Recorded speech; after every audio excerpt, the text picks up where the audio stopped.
And we are coming down in 3, 2, 1.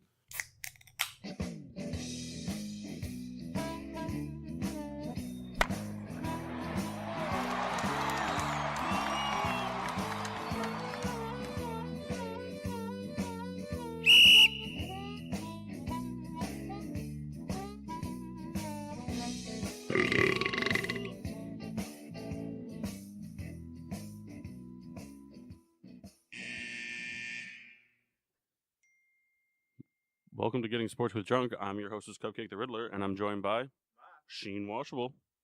I'm Solzay. I didn't prepare for that. Sorry. Redwood Donovan. And the Red Baron. Oh. Hold up for it. I kind of like that, actually. Stupid thing. Oh, the program's not responding. Close the program. Thank you, Windows. Can you tell we've been off for a couple weeks? Yeah, welcome back. Unplanned hiatus. Yeah, you know, it's just we'll have updates on the Philly trip. Talk about that for a little bit. We had a tag team superhero effort from Sheen Washable and the Red Baron. That long story short, we were the cause of because Rebecca's terrible driving caused us to go into a 49 car pileup on Route 15 here in Connecticut, and we were engulfed in flames, and Kyle and I were trapped under like a seat. We couldn't get out. Like it was pinching us down. And Jeff had actually been launched from the vehicle. He's okay, though. He's okay. He landed on a moose. He's not here today, but he's... Yeah. He's living amongst the moose. Yep. And then, so, Sheen and Kendall were able to escape from the vehicle. And then, while all this was going on, you know, they were burned and battered and all that stuff. They actually came back and they pulled Kyle and us out by our tallywhackers. So, thank you. So thank you to those two gentlemen. Kyle, you have to do a shot. All right. Thank you, guys. Oh, man. It's nice to see that's not good anymore. The heroism of Sheen Washable has been noted many times on the show, but it's nice to see he's rubbing off on the Red Baron. I needed inspiration, and I found it that day. And all of this, Ken know how to get new glasses. That was the only thing that bothered anybody. Yeah. And on Facebook Live, I'll be debuting my Turtle shells. turtle shell print, suspect of leopard print, but I assure you it's reptile in nature. Reptile in nature. I don't Like know. it. All right, round the horn. Solzy, lead us off. My toast of excellence. Nope. Starting lineups. Oh, excited. Souls, I don't care how long we're gone. You don't forget the format. Listen. It's a shot. Whatever. Goose Summer. And, yeah, I've had it before. You guys know what it is. Nice. Are we doing me next? We can. I have from Anderson Valley Brewing Company the Etah IPA. That's a special beer. I'm excited. It's anybody who knows me knows I'm a huge supporter of the bear with deer antlers called the beer, and that's what's on the can. It's on the can. Yeah. I actually bought a koozie at work the other day that's got that. It says beer and it's got a bear doing the Dougie with deer antlers on it. Out of Boonville, California. I was trying to find that on the can. Redwood. Went pretty traditional today with the Guinness. Jeff isn't here. Someone's got to drink Guinness. From the Riddler collection in my room, I have Speakeasy's Payback Coffee Porter from San Fran, California. Okay. Now, I thought they went out of business. They did But I still see, like, their beers out. because they didn't sell, so they sit there. Oh. That's why they went out of business. Yeah, Fair bruh. enough. That's a shot for a dumb Well, question. no, I'm saying I've seen, like, their stuff still Dumb question. around. Take a shot. And then I have not beer. No. From the Matthew McConaughey collection. All right. Wild Turkey's newest addition to their lineup, the Long Branch Kentucky Straight. Nice. That's what I love about that Wild Turkey. Drink a bunch of it and drive into the ocean. All right. I won't give it. All right, Toast of Excellence, Souls. You were so excited. Yeah, mine to the Philadelphia Phillies for being in first place at the All-Star break. I tell you what, I give Kyle that one. Cause I also would like to. We talked about it. I'm denouncing. I wish Jeff was here, but I'm denouncing the Phillies as my second favorite team in the MLB. Why do I have to take a shot? You for don't. that? I just put it there just in case if you have to take one later. I'm hoping I don't have to take one later. So now I'm not. So now the Phillies aren't going to be my. I have to take No, a they shot are. for saying that. No. The Phillies fan gave me the thing for being No, a fan I of his said team. later. Mets, Braves. my That's rough, right? my toast to Aaron Judge. Another All-Star starting bid. Good for him. Boo. Kyle, you want him on the I Phillies so don't, bad. though. I want the other guy in Bullshit. Anaheim hanging out. Pujols. No, he's done. He's not Redwood, done. do you have a toast of excellence? Did not prepare one. No. It could be to you and me for tying up the softball game. Oh yeah, tying runs. We did it. Then I was stranded at third twice. Red Baron? Mine is to DeMarco Murray for wrapping up his career at 30, 7 seasons, but led the league in rushing in 2014, almost 2,000 yards, and he carried the ball almost 400 times, but still, good for him. Well, probably the last workhorse back of the passing era, so happy retirement. He'll be back. Happy retirement. He'll be back. Why do you think he retired? Probably, I mean, Kyle and I were talking before. I don't think anybody was gonna. There was teams Were talking there? to him. I didn't realize that. I think that he's. I don't think he was ready to be like the 8 to 11 carries a game guy. Like I think that he still thought he warranted 18 to 25 carries a game. But it's just the problem is like when you're the workhorse running back, you do that. You do a lot better when you're playing in a system that you were brought up in versus bouncing around from team to team. Now, I mean, if we go back to 2002, he's probably still in his prime. But It's just one of those things. why'd And- you make those up? What year? Like 2002.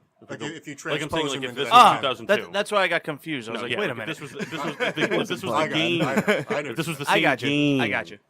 And Tennessee, what's the young kid that they have now? Derrick Henry. Yeah, I think they're really big on him. So You have him on like all He's your just fantasy really teams. big. one of my fantasy teams. I mean, I don't think it was a bad. I mean, if he didn't want to play anymore, that's fine. I just think there's definitely teams out there that could have used him as their workhorse running back. Well, he may come back. You never know. Players do this all the time. We'll see who gets hurt in training camp. He's going to Tampa Bay. Okay. Paul, your toast? I don't know. There's just so many. My toast goes out to Reese Hoskins from the Philadelphia Phillies because when we were at the game, his picture on the jumbotron, he looks just like Matthew Lillard from Scooby Doo. He looks just like Shaggy. And we get to watch him go 0 for 3. But we saw Herrera hit a ding dong. I tell you though, that game he was like millimeters off from having 3 home runs. But Philly scored 3 runs in 1 inning, and that was really about it.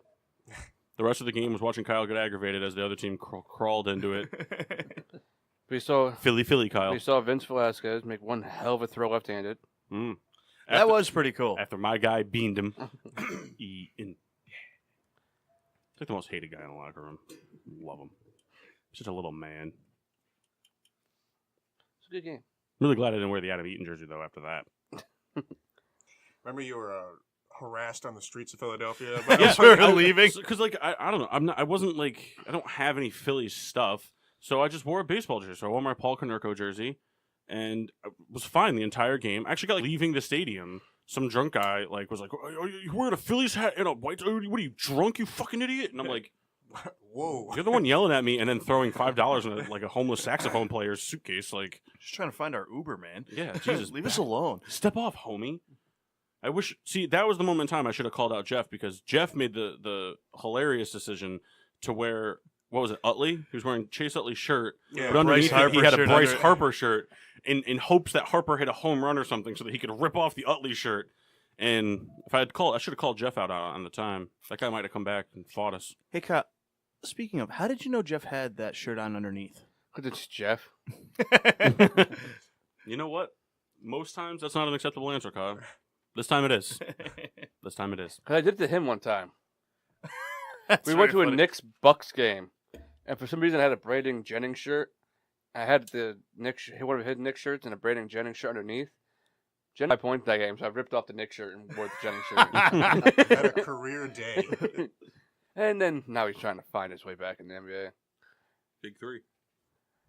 He'd be good there. Yeah. Also, today's the World Cup. The Did you final. say the finals? Yeah, today's the final. Croatia versus France.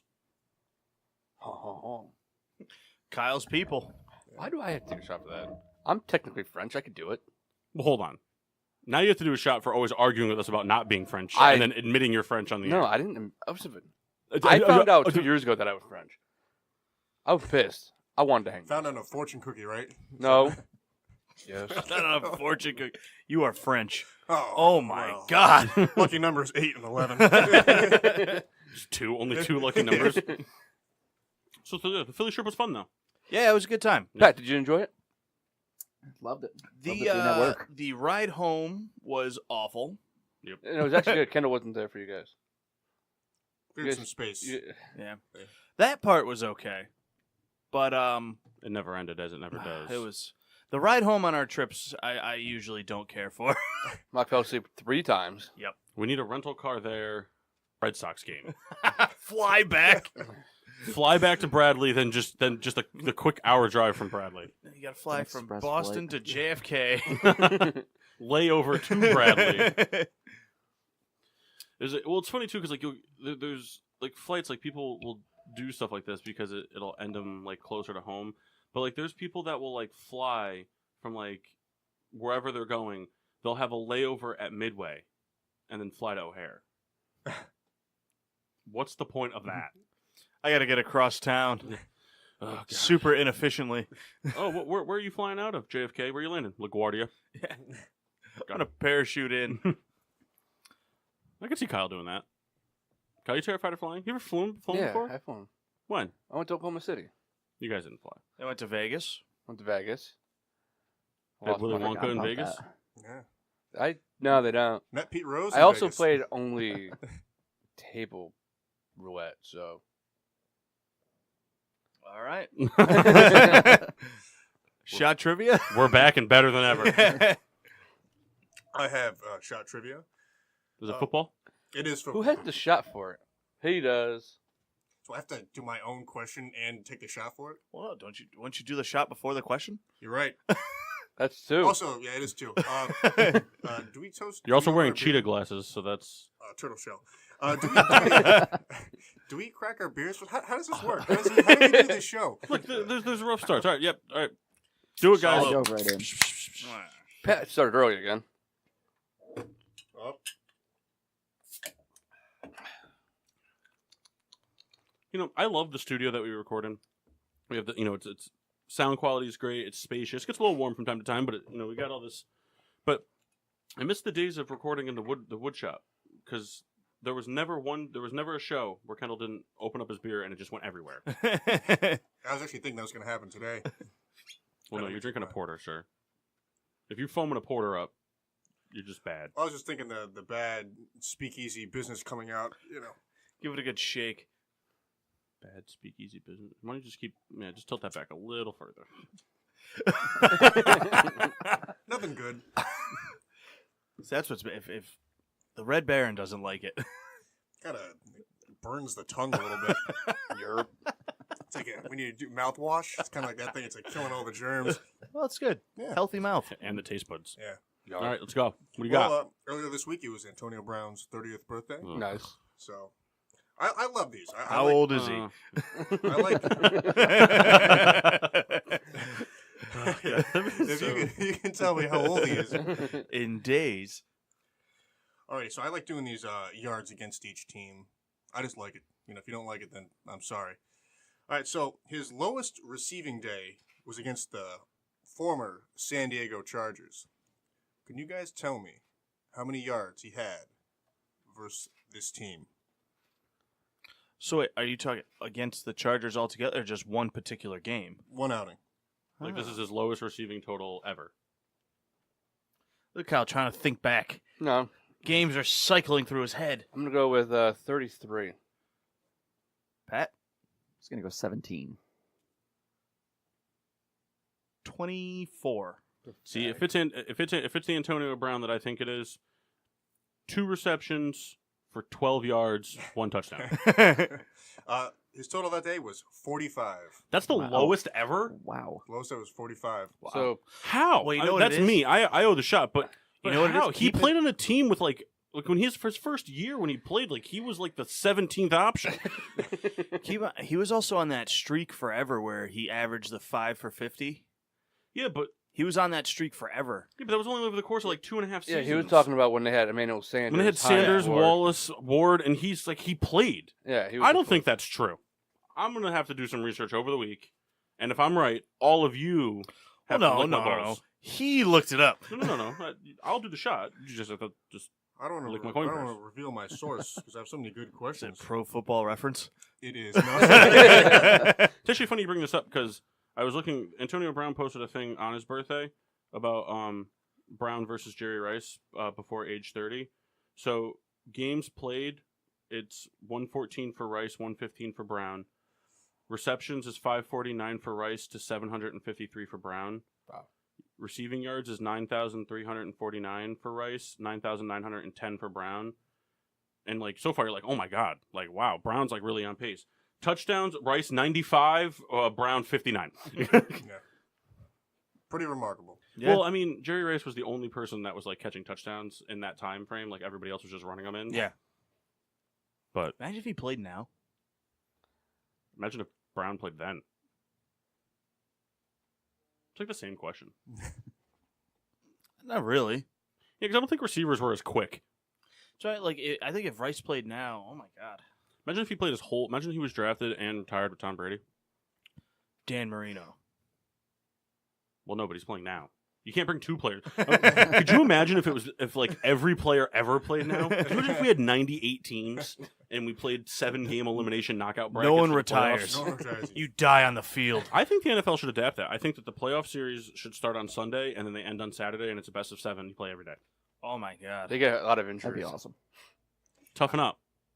I'd get so Not me. tired. They have to. I'm okay. The commentary gets so like boring after a And while. you can do like the MLB thing. Like you can you can have a practice squad and you can do call ups for February. Collinsworth. Now here's a guy who played yesterday. Hey, that would probably have gotten LeVar Ball in there. We were talking about that on the way here. We were looking at his football stats. Good. No. He was on the practice squad for the Jets and the Panthers. Never got into a game, but played a year out in London, and Silly had names? the London Monarchs had 28 kick return yards and no receptions. He was Nice. a tight end as well. Tight end. Yeah. We talked about LeVar Ball almost the entire way here. And Kyle's college stats. Oh yeah. You know, I wish I didn't reveal him because I would have used that as like a shot trivia question. We'll save it for next time. But I read them, so they already heard it. Well, you guys didn't. Well, Kyle will know it though. He seemed pretty surprised by the number. Well, that's not true. Senior year was not a good year. It was until I started that last game. Which he Anyway, made us all go to. Let's talk about something else, huh? Watch him get shelled. I think it's shelled. I just didn't have my A game. Looking at these pictures The Undertaker posted on his social media with him and the Harlem Globetrotters. Becca quickly goes to her phone. What do you mean?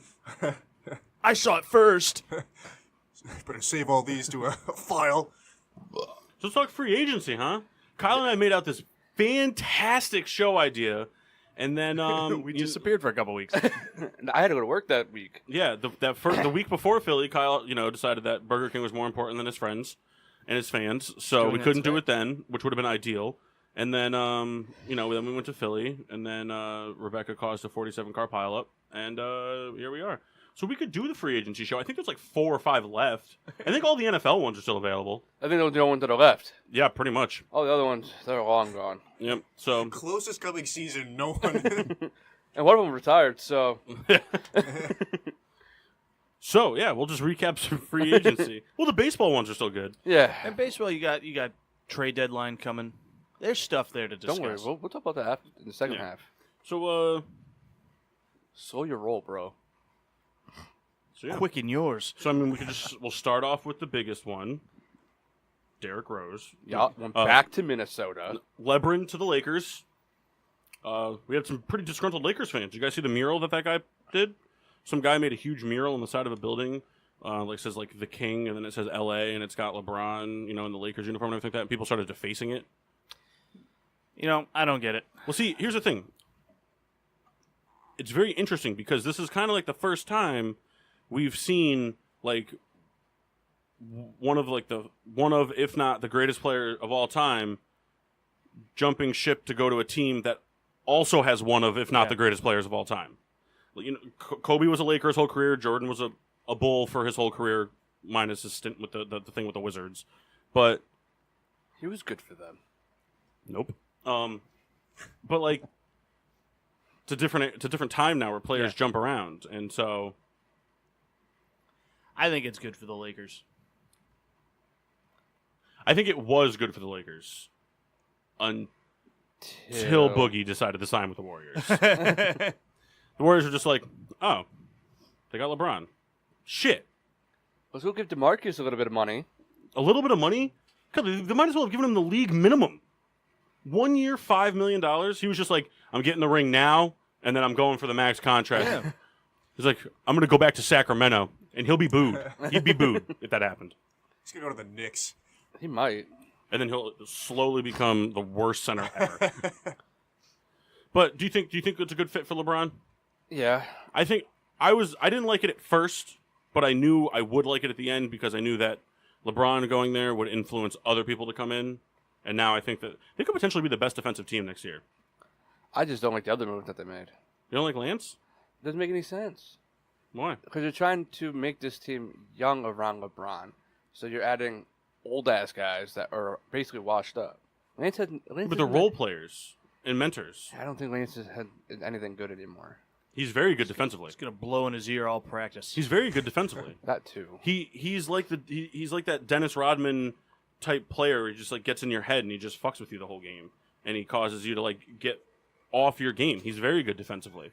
They didn't bring him in to score. They don't need him to score. They've got scoring. I don't know. It's I gonna think- be tough to tell. I think they could be the best defensive team because Lonzo's good defensively. I don't Kuzma- think Lonzo's gonna be there. I think do. he gets traded. I don't think he does. I think they trade Ingram and Kuzma before they trade Lonzo. It'll depend if LeVar shuts up. If he starts to annoy LeBron, I think all right, get this kid out of here. I'd like to see a fist fight between LeVar and LeBron. That'd be so fast. I just want LeBron to tell him to shut the fuck up and see what happens. See if he listens. But nothing's happened. Yeah. I It will. don't think anything's going to happen. I don't think because the LeVar thing happened for like the first month of the season and then it was over. Because he went to Argentina. But it's not like. I mean, LeBron's been there for a couple weeks now. Look, LeVar wouldn't have hesitated to come right out and start talking. I mean, did you see any of his interviews at the draft before his son was actually picked? Do you know LeVar Ball? Like, I think if he had something to say, I think his. Like he'll make little appearances from time to time and do something ridiculous, but I don't think he's going to be the mainstream media for that. Maybe he's anymore. really into it. It's like, hey, this is going to be great for Lonzo. He's already said Lonzo's gonna make LeBron better. He will. I think Lonzo will. I think LeBron will make Lonzo better. No, you can't make LeBron better. You can. Yeah, give him Dwayne Wade and Chris Bosh did it. Am I wrong? that noise. Was that Am I wrong, Kyle? I think LeBron's good by himself. He doesn't need anybody. I'm not saying he wasn't good by himself, but Pippen made Jordan better. Jordan was like the greatest at that time before I Pippen. want to talk about people with balls in the hand, but Lonzo can't shoot, so he needs the ball in his hand to be good. He's a passer. But LeBron doesn't want the ball in his hands, which opens up LeBron and makes him a better shooter. He's got to become. Therefore, making LeBron better. He's got to become a better shooter then. Why? He's not going to be the one shooting the ball. He's going to be the ball distributor. That's what LeBron was in Cleveland. LeBron doesn't have to be that now. LeBron's going to be catching a lot of alley-oops from Lonzo Ball and shooting a lot of threes. That's why they need me. Trade Lonzo, bring me in. I could throw it to LeBron. You wouldn't look good in yellow. But you'd look good in purple. There you go. And those really ugly throwback baby blues. Just don't go to home games. Strictly an In the away contract, player. I only play 41 games, and they're all on the road. We're also talking, not to get off the cusp of free agency, but real quick. So we've gone through the cycle. We've gone to a lot of sporting events as a group or at least part of the group type of thing. But the first game we went to was for Paul, it was a Bears-Steelers game. And then it was for Kendall and Kyle, because we went to the... They've almost all been for Kendall and Kyle. I know. So then we went to... That was the Bengals game was next. Ravens. Ravens game was next. Then the Bengals game. Then we went to the Giants for Mock. Then we worked a Pirates trip in for Jeff. Then a Phillies trip exclusively for Kyle. And where's your argument in this? No, they wasn't like for anybody. Kyle, we went to your favorite team, Yeah, and nobody else's team was It won't be playing. Mock's secret trip this time. Yep, Kyle screwed me. And now It's coming full circle. it's coming full circle. So Pat, if Pat wants to come, we can do it. But we're going. We already decided the trip this year. Nice cold game. It's going to be December Giants 2nd. Bears. Giants Bears at MetLife. That's the game this year. Staying in Jersey. We're gonna still stay in Philly, Oh, but excellent. No, we're staying in Teterboro. yeah, that's our trip this year. Yep, Giants Bears. Jeff, sorry, you have no say. Yep, and then next year for Mock's trip, because I chose this one, even though it does benefit Mock, I chose one. Next year, we are going to go to a nice, during the football season, Pelicans game, but we're not going anywhere near Orleans. Mercedes-Benz. We're going to New Orleans, and we're not watching the Saints. We're going to the Pels game. God, could you imagine Jeff We said he'd be so mad. forever hear the end of it? Pels, we'll work with them. Pels Knicks. Pels Nets. speaking of the Nets, they just made a good signing yesterday. Not really. They signed Shabazz. Napier? Yep. 2 That's years. cool. It would have been cool if he was still wearing a UConn jersey, but he's been ass. Then the Bulls just decided to be the most fucking, like, what the fuck out of nowhere. They're like, hey, let's just sign Jabari Parker. He wanted to play at home. Yeah, but he's not good. He is good. No, he was good before the injury. He didn't do anything last year. He just came back from the injury. He'll be better this year. We Kyle said that was about talking to the trainer. Derrick Rose. That's been said about Tim Lincecum. Kyle said that. Lincecum. Yo, first of He all, was going to be a lockdown closer this year, if you He guys is. remember. he's going to come back. God, he's not even on a team. Yeah, he'll be back. Big three. I loved him. Could you imagine baseball doing that? But it's the same Outfielder. argument that you made, Kyle. Like, why bring in Jabari Parker if they're trying to make a complete rebuild young team? He's still young. But you have It's a not team. going to hurt the rebuild. It's going I to think it will. advance it. I don't think it will. I think it will. Denzel Valentine played a lot better last year when he was the starter versus coming off the bench. I still think he's more of a bench player. But you can be a bench player that starts. Manu Ginobili made a career out of it. Yeah, but in this case, I think it's going to advance Chicago, give them another bench player that's actually going to be good instead of having to roll with whoever the fuck else they have. It's not. They're going to go from being the 11 seed to the 9 seed. Which is a big step in the right direction. Not in the East. Hey, man. There's only one seed that counts in the East, and it's the one that gets to lose to Golden State in 4. Pat, you got any news? No, nothing off the top of my head. When was the last time you guys were on air? I don't know, like January. 2 weeks Oh ago. my god. You know, When you were here. Oh yeah. No, you weren't here. No, that was No, that was one the show after, before that. yeah. Yeah. We had a full house that show. Who else was here? Dave was here, right? Yeah. Dave Yeah. Sanderson. Jeff was here, too. Was he? Yeah. Had to bring it up. Hey, if baseball were to do a big three, I've been thinking about this now for a couple seconds. What's better, rubber baseball with a pitchback or just wiffle ball? Because I mean, with a rubber baseball, you can kind of have the velocity, but then you have a pitchback, and then say you swing and a miss, and the ball's coming already back at the pitcher. And you got to field it. Why would you have a pitchback? Why wouldn't you have a catcher? Well, because you outfielder. No, but see, the big three works for basketball because it's a confined space. You need like the big 5. You would need like the big 9. It's got to be big three. Ice Cube owns the brand. We gotta adhere to his rules. Then it have to be wiffle ball. Why can't it be the pitchback in rubber baseball? I think I think what Because you you do, can't have a guy run. I think this is what you do. I think you say a normal baseball diamond, right? Three, and you do it like we do in wiffle with automatic runners type of thing. You can have little LED bases that light up when someone's on the base. There's no stealing or anything like that, obviously. Steal on the pitchback. I'm saying that there's no stealing because it's the LED things, and it's just that everyone advances a base no matter what. So if the guy's on, if the guy's on second, the guy up the bat hits a double, the guy only goes to third, and you do that. And then what you do is you play, because that's how we play when we play wiffle, and then Well, when we play wiffle, if you have a guy on second, he hit a double, that guy scores. I hit a double one time with a guy on second, and I was told that he didn't score. Did Jeff tell you that? Anyway, neither here nor there. Say the field extends 15 feet into the outfield, and you just play with like a deep second baseman and a deep shortstop and a pitcher, and it's like arena football, but you play with a tennis ball, so it ricochets everywhere. I'm just saying, if we can do it, then they can do it. I mean, we play in a parking lot. A slightly uphill, angled, like 32-degree YMCA parking lot where there is a lot of poison sumac and moths. A lot of sumac. Sumac. Oh, Novak Djokovic wins the 4th Wimbledon and 13th major title of his career. Good for him. You could do the tennis noises, though. Ooh! So Serena lost. 15-0. Serena got upset Well, yesterday. she in the just had a finals. kid, man. She's not ready. She was still in the finals. I think she should have given birth while playing tennis. Think of the grunting that would have happened then.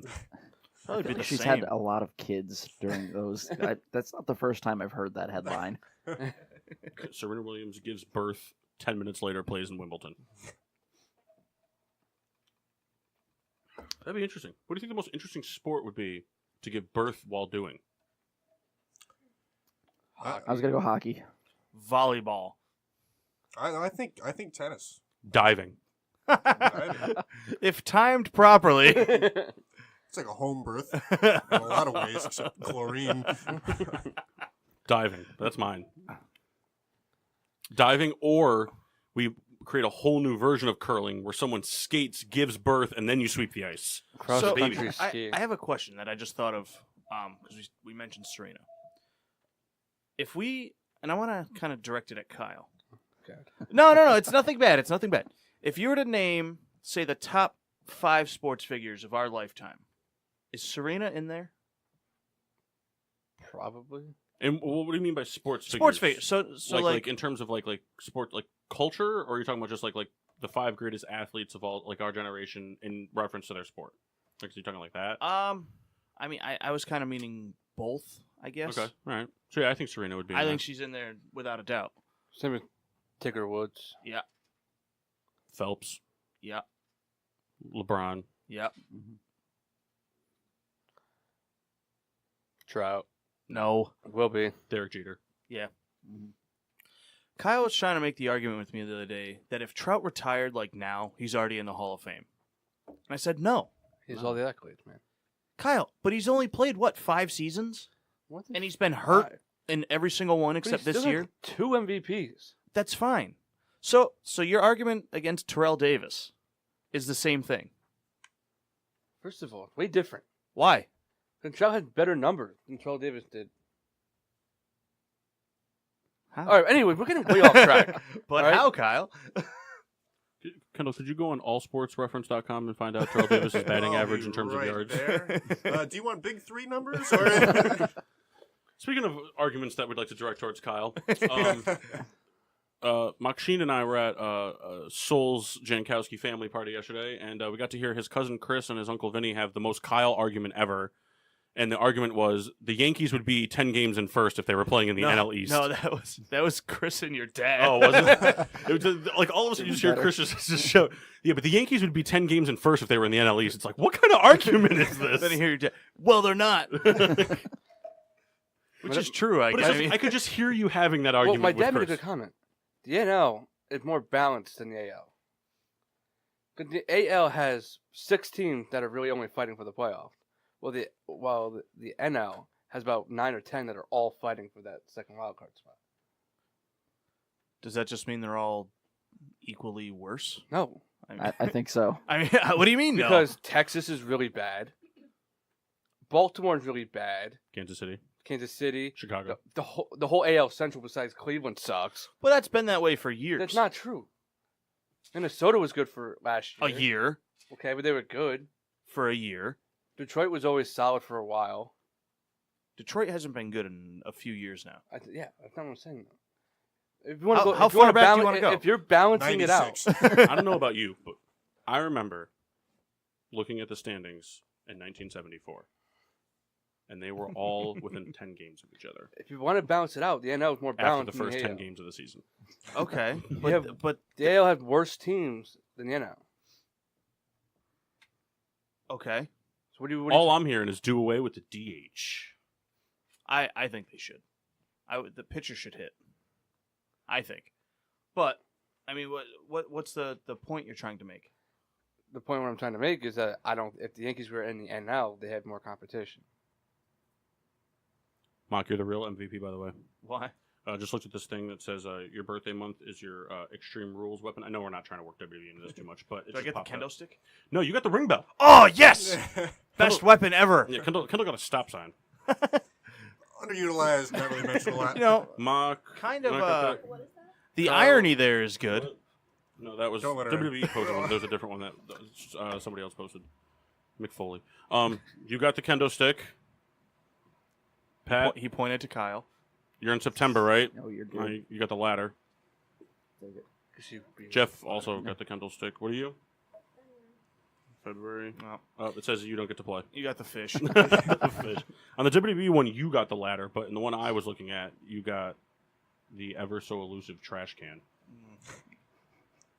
I got a real name lethal it weapon. Kendall. I got a real lethal weapon. Barbed wire wrap bat. There you go. Ooh. Nope, it's not as good as the ring bell. The ring bell is the weapon of weapons. December's the real month to be alive, though. Bag of We thumbtacks. completely got off topic. Yeah.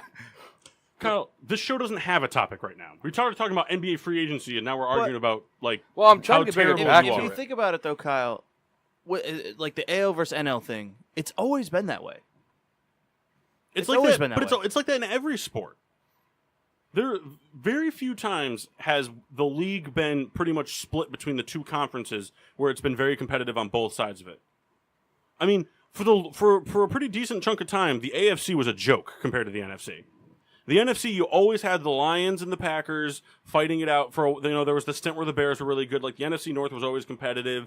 The NFC East was, even when the teams were all not that good, they were still competitive for the division. They were all in it trying to get the title.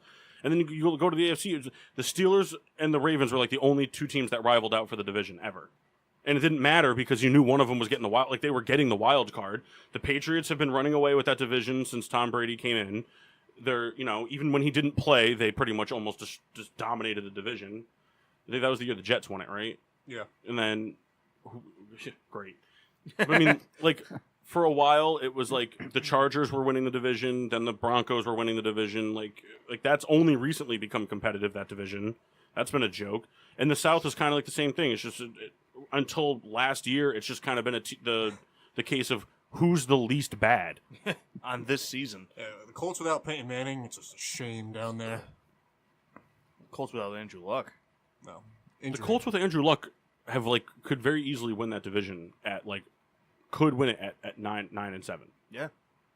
Because the Jaguars could spiral. Who knows? But it's just like that all the time. I mean, look at basketball. When was the last time the East and the West were both evenly competitive? Even still, though, if you want to talk about that, the West has 4 powerhouse teams and then sucks. Like it's not really NBA is not really like competition anymore. It's like the Warriors. But when's the last time it was? Seriously, I mean, I'm not saying it to be a dick. Probably like 10 years ago. No, because 10 years ago, it was the top. There were 10 teams in the West fighting for the last 4 spots in the playoffs. And then in the East, the 8 seed was making it at 400. There was a time the Bulls made the playoffs at the 8 seed and didn't play 500 basketball. And then there were 6 teams that didn't make it in the West that were playing 517, 518. That's just how it goes. It's always been. It's the swing of It's things. always lopsided. Right now, it's the East is more competitive because the West is so powerhouse. I mean, now it's pretty much going to be your top 4 teams. It's going to be the Lakers. It's going to be the Warriors. It's going to be the Spurs. I mean the Pelicans. the Rockets. I know you meant Pelicans. And then it's going to be, I think, the It's Jazz. his accent. But after that, I mean, and then the East. I mean, honestly, though, but even in the East, really, I mean, really in the East, who's going to be competing for the top spot besides the 76ers, the Raptors, and Celtics. the Celtics? And really, when you get down to it, who's really gonna win the 1 seed besides the Celtics? I don't think the 76ers are ready for the 1 seed. I think they're gonna get better. I think they'll finish 2 or 3, but I think the Celtics are just gonna run away with the 1 seed. Like, they could do it by a lot. We could see the Sixers win 60 games this year, and the Celtics win that conference out by like 8 games. So take that, Kyle. The argument did not go. You like we're talking about Yankees if they're in the NL, right? Yeah. I don't think they'd be as good if they were in the NL. My opinion. Who's your DH? Like regularly. Gabby Sanchez.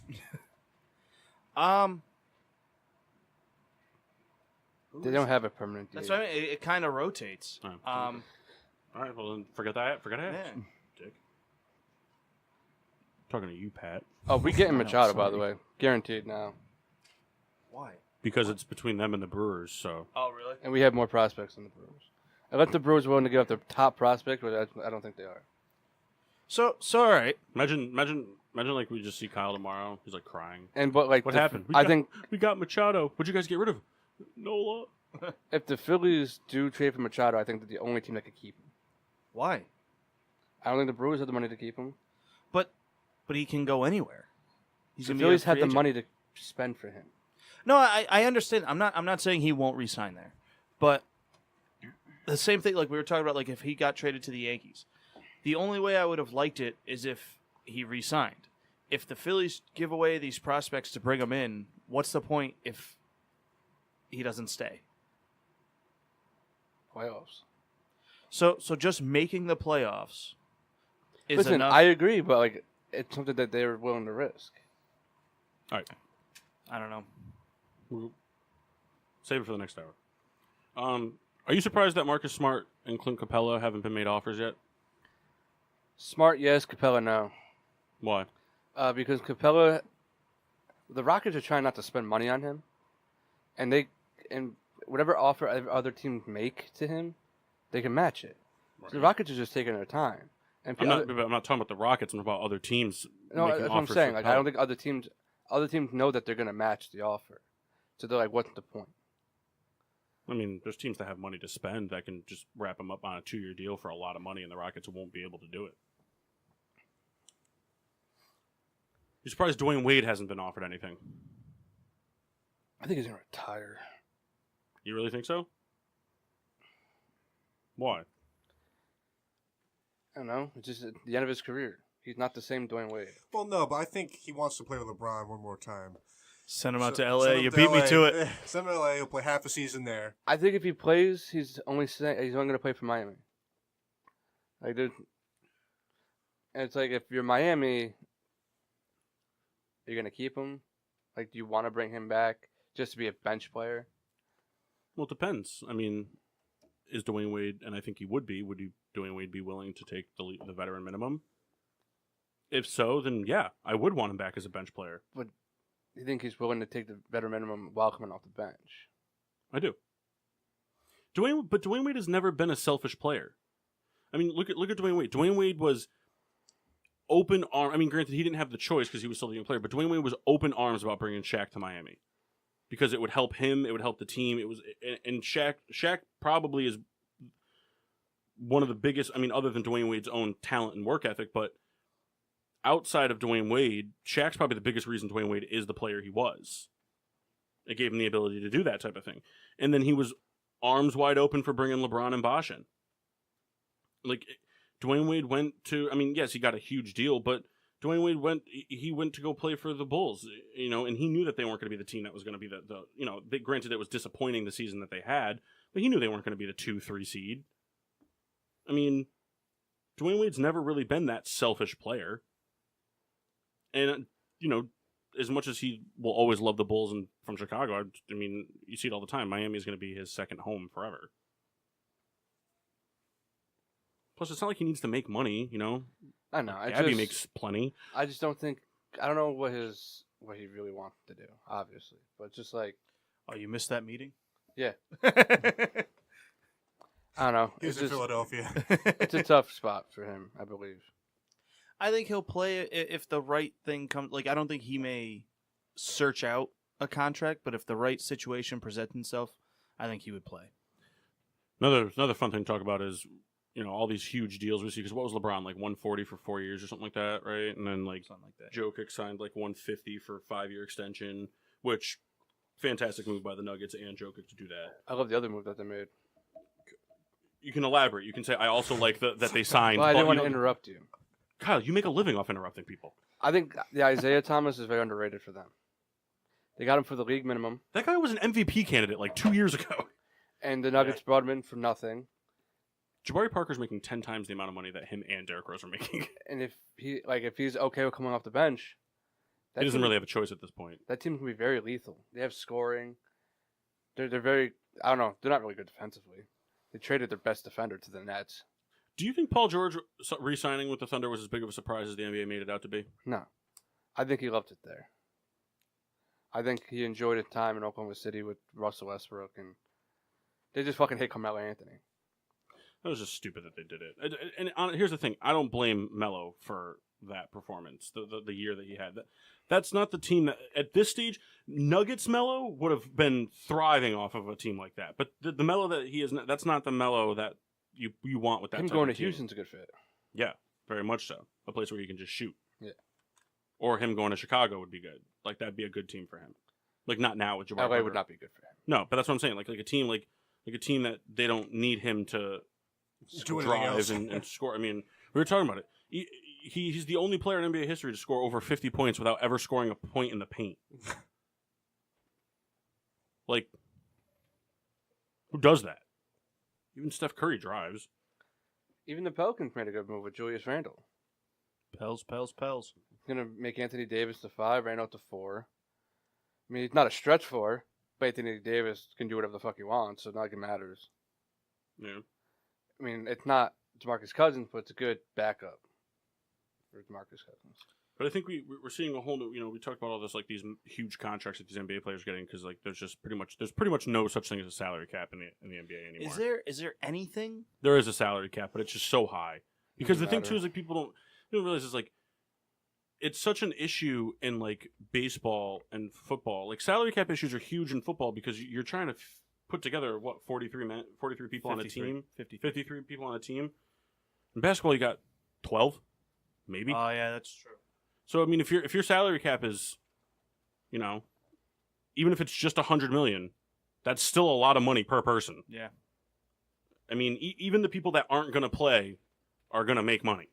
So, but we're opening up the NBA today, or not today, but like recently opened up a whole new box of overpaying players because of Devin Booker.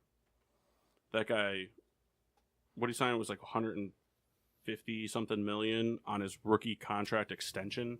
So they just extended his rookie contract for 5 more years to pay him. So he never even hit free. That's not even a free agent number. That's not like some teams were like bidding for him. Like the Suns were just like, we want to give you this much money so you can stay with us. So Lord knows how much money Karl Anthony Towns is going to make, because he's due for he could make that contract extension easy for the Wolves. I don't think he's personally going to stay. Also, well, I think he'll stay. Jimmy Butler's out. Yeah, he turned down the $110 million contract extension. He fucking hates Karl Anthony Towns. He hates him. that team. He basically said they're bitches. All they do is He was complain. super excited when he went there because it was like because Jimmy Butler's not old. And so it was like a young team that was showing a lot of promise. And then, and I think the NBA saw it this way. It was a young team that showed a lot of promise and all this stuff. But then this past year, all we really saw was a bunch of players that just wanted to do it themselves. And that's why they sucked. And I don't think anybody on that team, except for Thibodeau, realized how important Jimmy Butler was to the team when he was gone. Yeah, 'cause they lost a lot of games. Oh yeah, they went from probably finishing at the 4 seed to barely making the playoffs. It came down to the last game. And I think Butler wants to go to the Celtics. I think he wants to go to the Spurs. I mean, for me, any free agent, if you want to go to the East, you're going to want to go to the Celtics. They're going to be that powerhouse team next year in the East. Well, the thing is, though, I think he wants to go to the Celtics because it's I Well mean, yes, coached. the championship caliber there is obviously there, but it's a coach that will not allow him to just do whatever he wants or anybody on the team. Yeah. The only problem with Stevens that, is going to though- bench you if you're not doing what you're supposed to be doing. The only problem with that is they have too many forwards, small forwards. Yes, but they could also there's also things that they can do to get around that, because I think they'd have to trade for Butler because Butler's not a free agent. He's a free agent next year. Right, but I'm saying, but if they wanted to get him now, they could trade away some of those forwards. But like, I know they love Tatum, and he's untouchable. And honestly, if the Wolves were, I mean, obviously it wouldn't just be player for player, there'd have to be other things because of contracts, but I would not be surprised to see the Celtics go Hayward for Butler with the Wolves. Hayward brings in a different dynamic. Hayward is not the type of guy that needs to have the ball in his hands. I mean, he does well with it. We saw it when he was in Utah because he was the only option at the time. That team would have been awesome if he stayed in Utah. Yeah, but you can't predict that stuff. No, I know, but it would have been so much fun to watch. Now they got Grayson Allen. Same thing. And I mean, Same thing. and really, I think for the next 10 years, we're going to see the Sixers trade away all their draft picks. I don't think they're going to have a single draft pick in the next 10 years. I don't think any college kid's going to want to come out and play when they know that they're not going to get Rookie of the Year there. It's already going to get it. Saw a meme. It was LeBron standing there with like his MVP trophies and his 3 finals trophies and 2 finals MVPs or 3s. Did he get one MVP all 3 years? Probably. So he's standing with his trophy, and he's like, "This is awesome." And then it went to Kobe with like all his All-Star MVPs and his MVP scoring leader things, this and that, or whatever. It's like, that's funny. And then it was Jordan sitting there with a cigar in his mouth with all his trophies, going, "That's cute." And then it was Ben Simmons, and it had like 60 Rookie of the Year trophies. He goes, "That's all you guys got?" The thing is it's on record. Go back and listen to our shows. There's no secret about how I feel about him winning Rookie of the Year. It's been noted time and again, and I'm just glad that the NBA like fan base is like kind of on board with it. Like it's kind of bullshit. Listen, they tuned in. They heard what you had to say. It's kind of bullshit. I mean, he played great, but he's just, in my mind, he's not a rookie. It's just it's the only sport where it happens. If you came in, if you were drafted this year by the NFL and you got hurt in training camp, and then the whole season happened and you didn't play, and you suited up next year, you wouldn't be a rookie. Now I have a question for the table. Pat, I want you to chime in too. The question was I'm for the listening. table. Who's the best player in the East?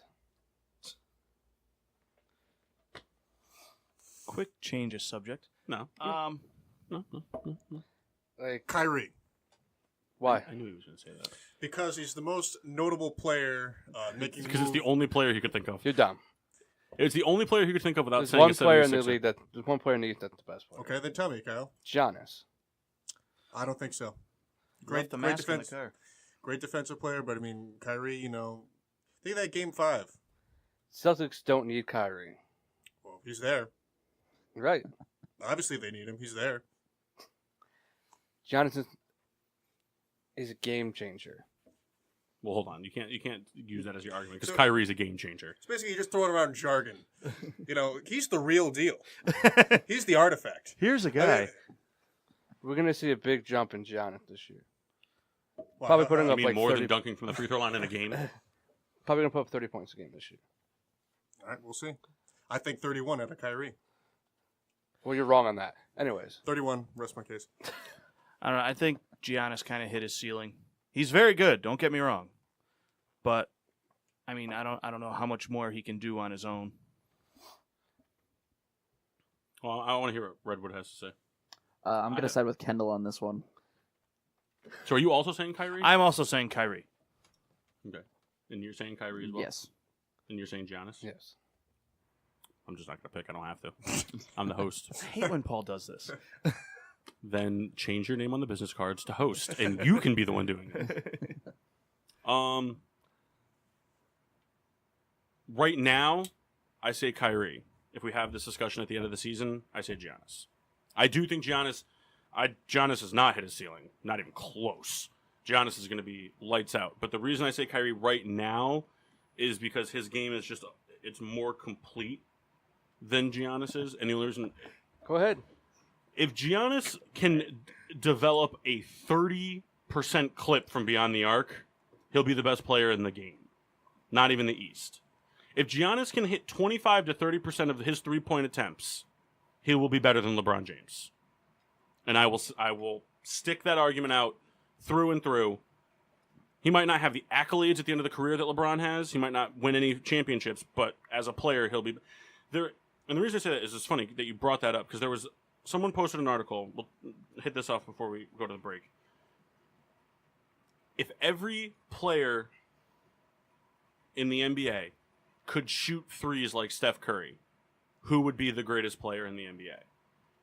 And I was a huge fan of this because I was reading all the comments. I must have read 1,000 comments because I was so intrigued by what people were typing because it was actually like not nonsense. And people like, because you get people who be like, oh, well, DeAndre Jordan because he's 7. No, because DeAndre Jordan. If that was the case, I would pick Ben Simmons. No. My opinion. No way. The only thing that he's missing is If the jump everybody shot. could shoot the three like Steph Curry could, Giannis would be the greatest player in the NBA. Giannis can't shoot the three, and neither can Ben Simmons. And you just said Giannis was better than Ben Simmons. For now. Okay, fine, Kyle. Let's read it. I'm saying like At 2 this- to 3 years. In 2 to 3 years, at- Ben Simmons No, will be that was better. not your argument. You said right now. So at 11:56 right now. a.m. on July 15th, 2018, in Hamden, Connecticut, who I'm do you think saying- would be better with an elite 3-point shot, Giannis or Ben Simmons? When Right he- now, I said at this exact moment in time. Okay, right now it'll be John. But in 2 to 3 years, But it's going to we be Ben weren't arguing Simmons. 2 to 3 years. I'm You're saying. just working it in so you can say Ben Simmons is the best player ever. No, I'm not. We're saying. talking right now. If every player could shoot the 3-point shot like Steph Curry, Giannis would be lights out the best player in the NBA. Or Kevin Durant. No.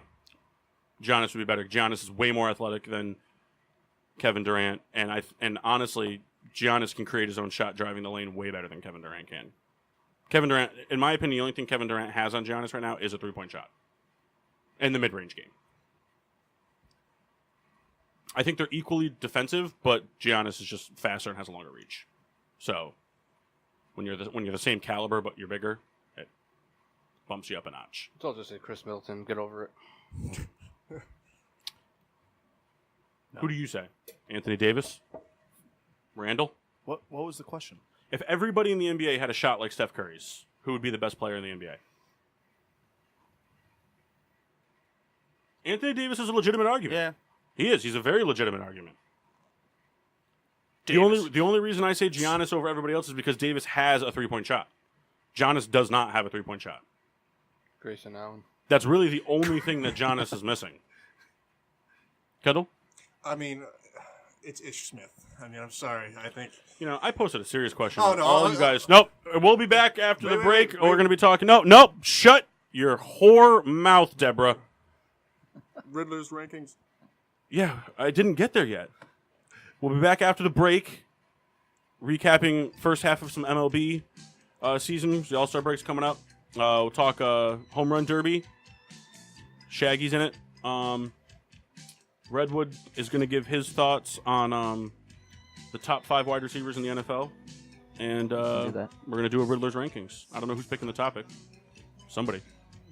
We'll be back. Welcome back to Getting Sports with Drunk. I'm your hostess, Cupcake the Riddler, and I'm joined by Degenerates Pat. and Redwood. Redwood. They live? They're live. Come on, guys, look alive. We are live. Hola! Opa! Speaking of Opa, do we have any on us? There's a little tiny bit left in that bottle over there. the bottle, Where is it? It's the only one over there with a fish on it. Oh, there's nothing in there. There's I can a see the baby brown sip. from here. There's a baby sip. Oh, Getting it live Kendall's right doing it now? now. I was going to ask Kendall, are we on Facebook Live Soon yet? to be. No, it's fine. Just, take your time. Hey, listen, we can't play music. They'll shut us down. You careless bastard. Have a beer. Yo. All right. Riddler, what do we have for hour number 2? We're going to do some MLB first half of the season talk. Very excited. Pat's going to tell us who he thinks is the greatest wide receiver in the NFL. Okay. It is not Julian Edelman. It's not Julian Edelman. And Riddler's rankings to kick it off. There we go. What'd you say if I said So that? Souls. Dad. You picked the Riddler's ranking. Did you care to tell the listeners what you chose for a topic? I would. We chose. No, Top- you chose. You chose. I chose. Okay. Top 5 NFL coaches of this era. Actually, you chose MLB and it got turned. Now it's this era? Because I was told it was now. That's Right what now, I- right now. Well, this era is different than now. Kyle doesn't know any better. You know what? Real He's right. quick, if you guys can just go ahead. We're on Facebook Live now. Go ahead and share the video. Yep. See, get people tuned in. You. All right, but we still need to talk while we do this, No, guys. no, we need absolute silence so we can concentrate. Because I already messed up. How? I didn't. He did. Go fuck yourself, yo. All right. So, Huh? Mike Mock and Rebecca are watching with you. I'm in. Peter, how we doing, Pete? Good to see you. Ew. Yeah, that was weird. silence. Someone's got to turn their That was me. volume down. All right. 5 listeners, 4 in the room. Love it. That's All it. right. So, Riddler's rankings. Riddler's rankings. Top 5 NFL coaches right now. So we'll start off with the did a little additive into it. The worst NFL coach right now, Marvin Lewis. I Hold- still can't understand how he still has a job. You're gonna want to hold the clapping, Kyle. You're gonna want to hold that clapping. I don't care about Mike Tomlin. I know he sucks.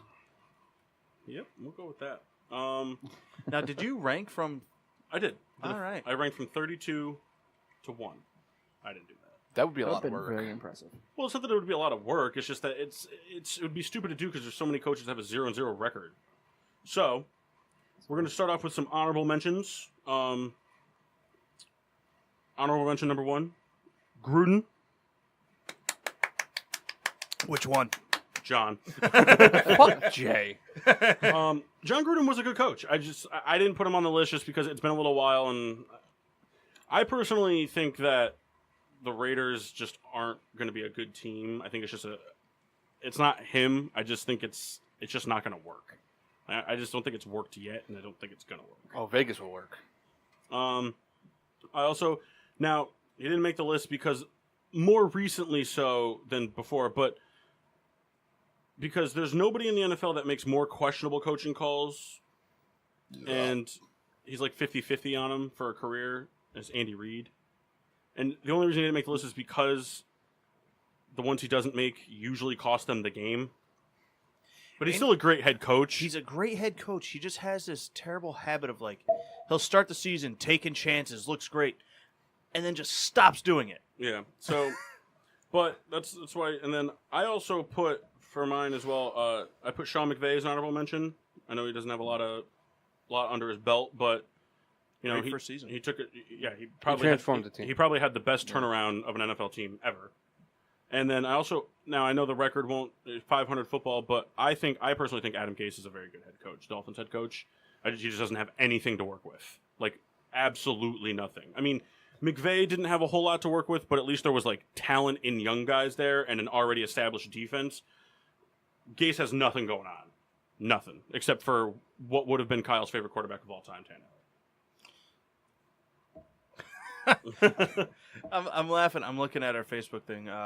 Rita over there she has this habit of just commenting while she's sitting next to all of us, but she wants to shout out Kendall's new glasses. So if you want to show those because they're off, leopard print, bro. The cheetah print is fantastic. For the record, it's turtle shell. What if we compromise? What if we don't say cheetah, but we say a cooler cat? What if they're jaguar? with the blue tongue. All right, so Peter said you're handsome. I know. yeah, keep it in your pants, Pinot. All right, so Riddler's rankings. All right, so number 5, Doug Peterson.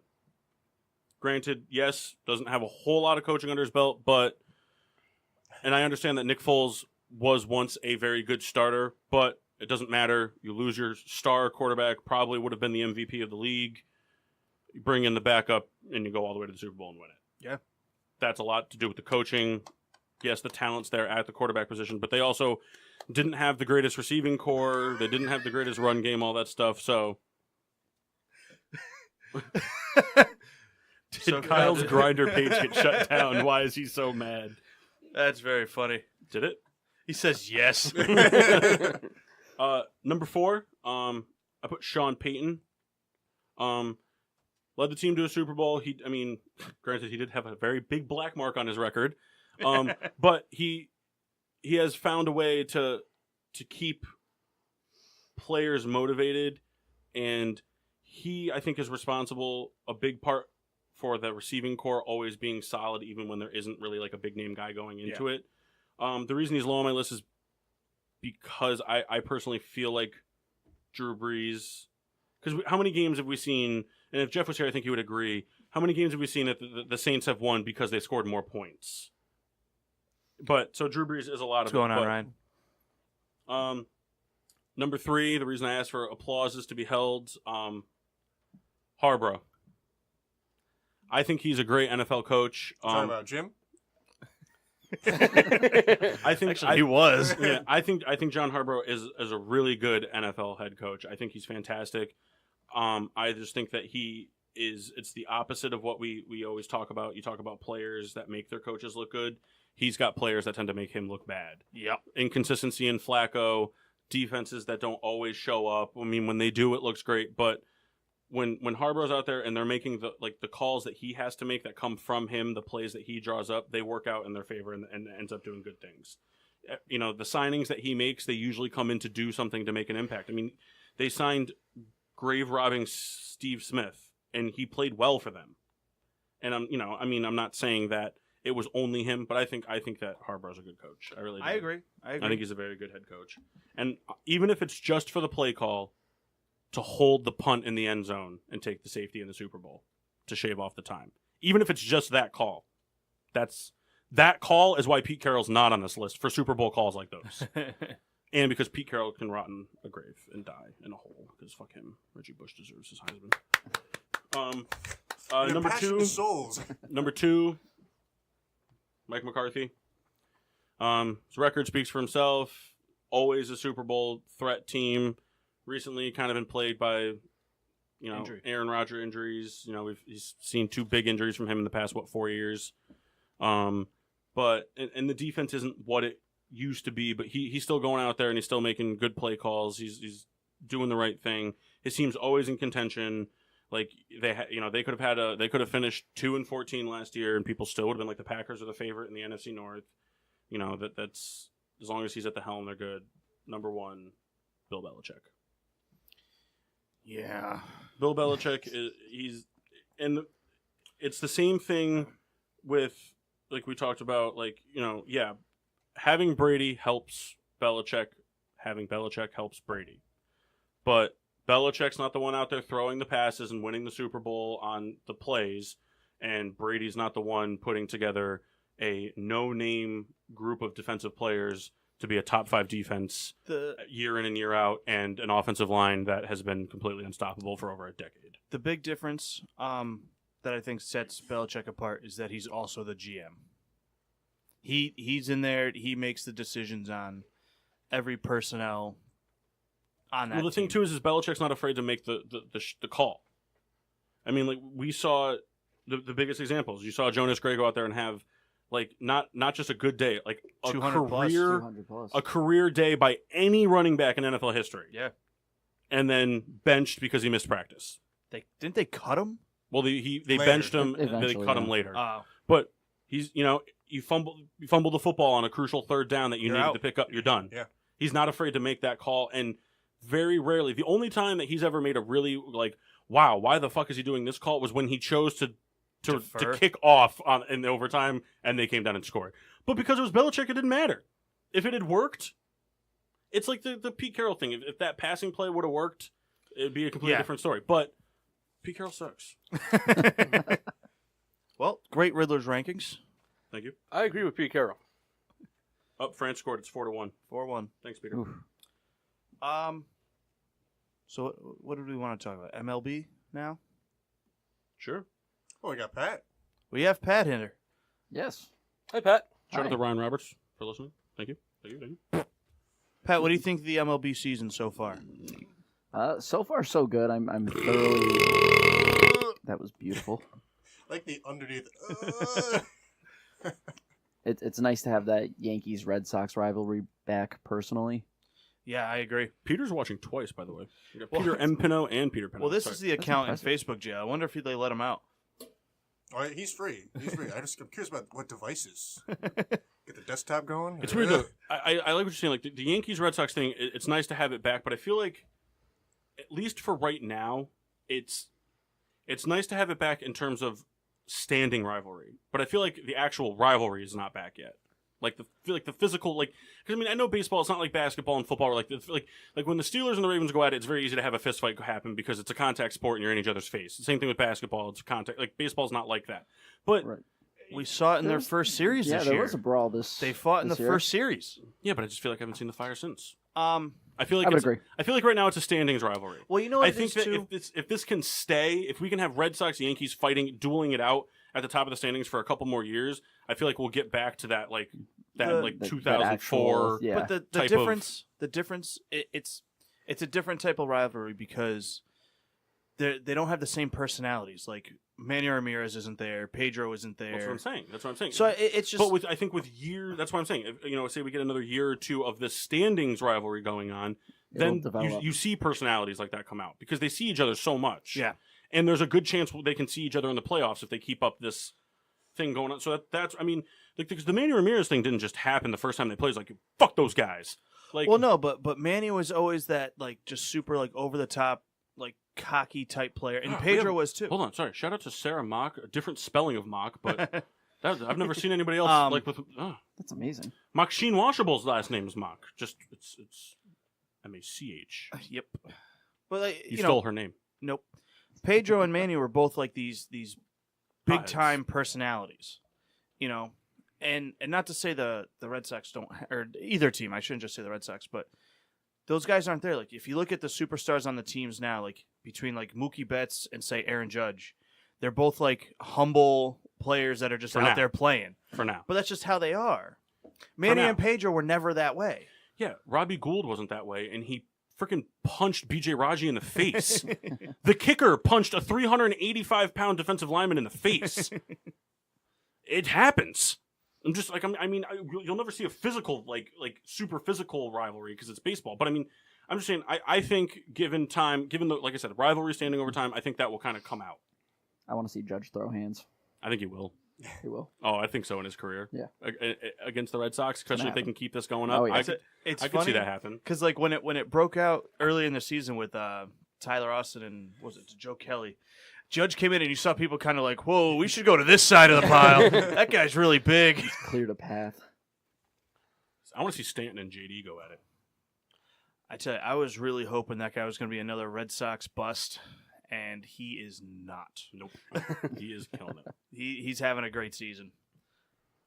Thank God. You know, like I said, it's been interesting because since, you know, the mid 2000s, either the Yankees were good and the Red Sox weren't that great, or the vice versa. So it is fun to watch both of them have like outstanding seasons so far. Tell you what, it's gotta like suck to be a fan of a team in that division that's not. It's like, oh yeah, I love the Blue Jays. You mean like being any AFC East fan that's not a Patriot? Yeah, and like you got these storied franchises. Like, yeah, I'm a fan of a team that plays against them sometimes. No, I'm a fan of a team that suits up to get destroyed by Yeah. them. Especially teams in like other than like the Rays, but like the Blue Jays and the Blue Jays and the Orioles are like, you know, all time. They've been around forever, and they just Orioles suck. they haven't been able to keep up. I mean, The Orioles are like one of those teams that even when they're good, they're not good. yeah. Chris Davis gave him all that money. Good for them. Yeah. Phil's? Very surprising. Yeah. I'm not gonna say very, but How many wins do they have so far this season? 53. All right, so the quest for 100 is still alive.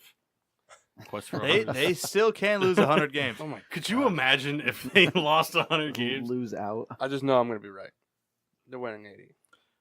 You said they're going 500. They're probably going to go over 500, so you're still wrong.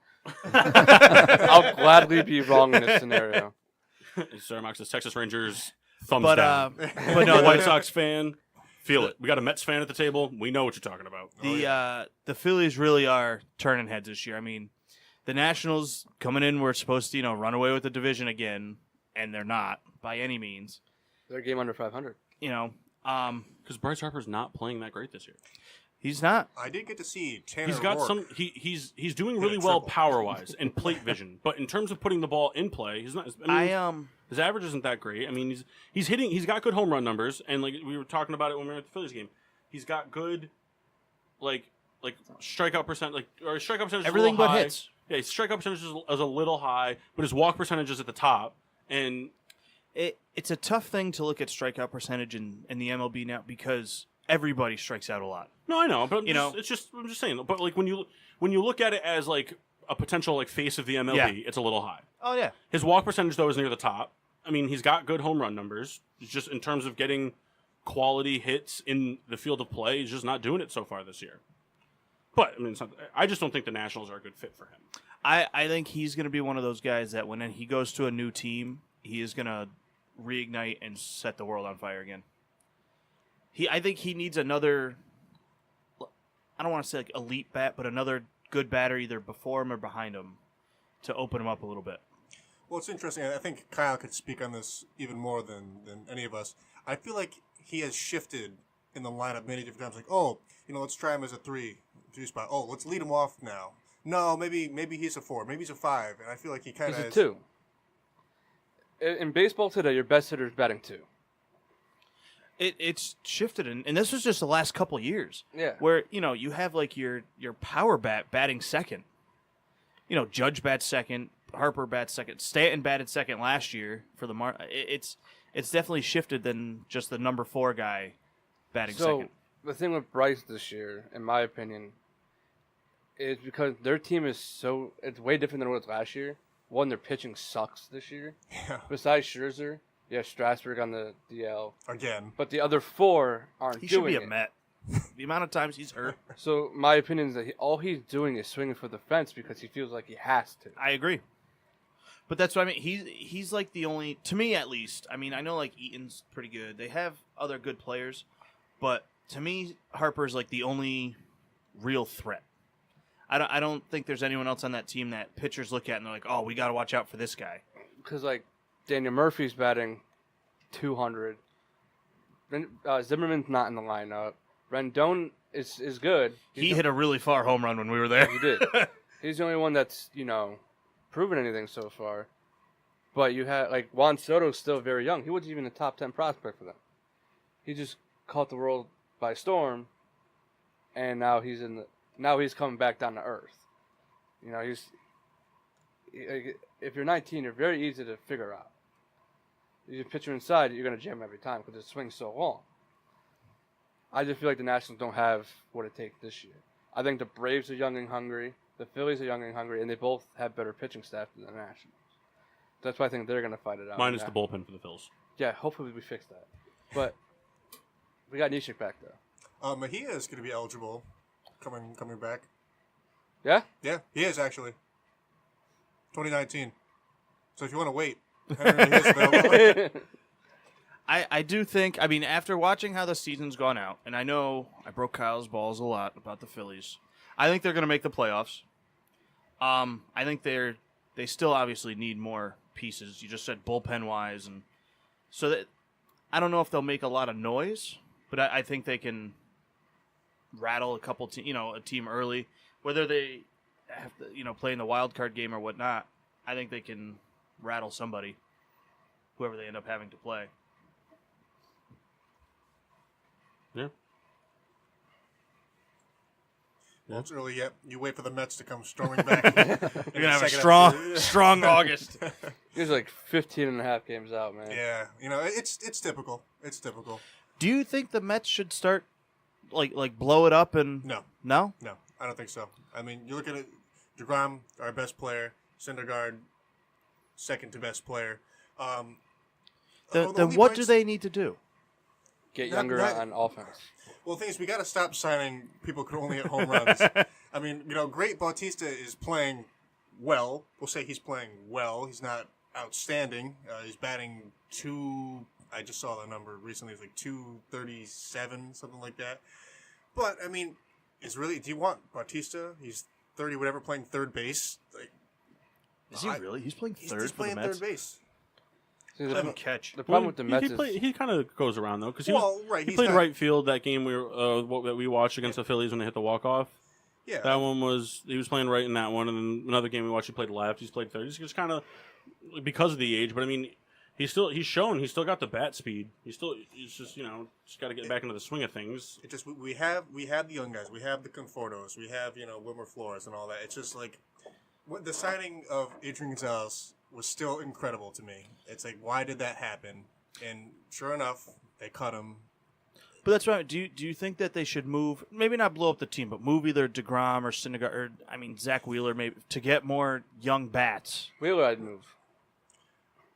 Wheeler, I guess, but the thing is, he's been injured. It's like myself as a fan, and I think as the fan base, we're trying to say like, oh, hey, is this going to pan out as a guy who can be a 3 in the rotation and win us 8 or 9 games?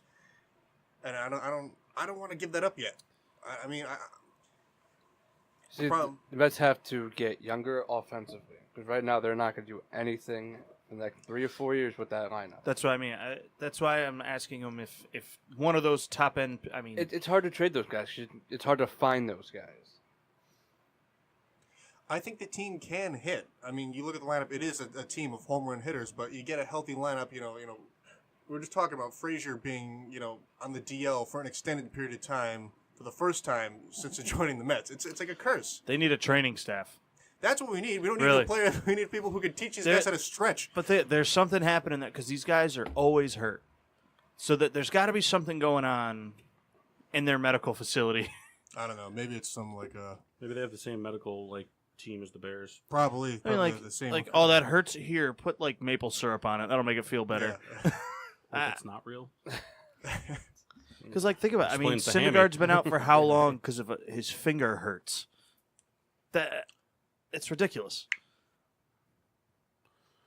What about players that have kind of broke out? Who are some players that have really shocked you this year? Whether they're young guns that you thought might have taken some time to develop, have really shown up, or players that have been around maybe 3 or 4 years and are now starting to kind of come into their own. For me, I'll lead it off.